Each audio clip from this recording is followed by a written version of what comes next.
Прощението. Когато е тъжен и мрачен този ден, когато в сърцето си имаш проблем и чувстваш се сам в своите борби, а от очите ти капят сълзи. Когато някой те нарани с остри, жестоки стрели. Когато сърцето ти се съкруши.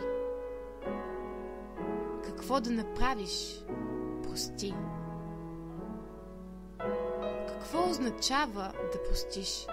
Какво означава да се помириш? Какво, ако подадеш ръка на този, който ти забива нож в гърба?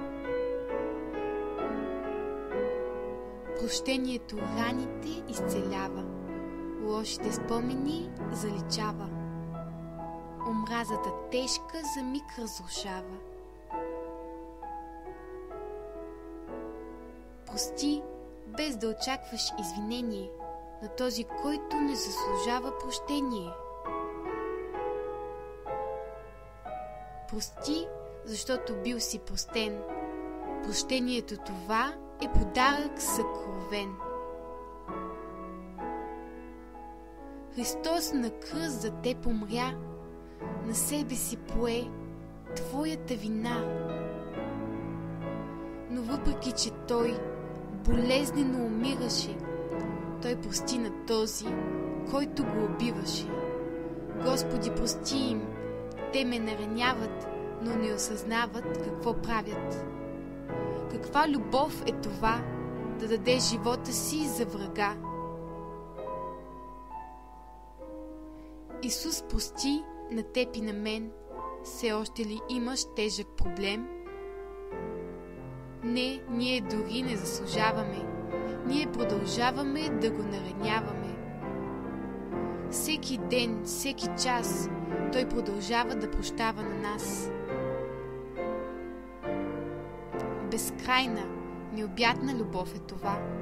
Бог обича нас, грешни същества. Любов поела твоят и моят хомот, отдала на кръста своят живот.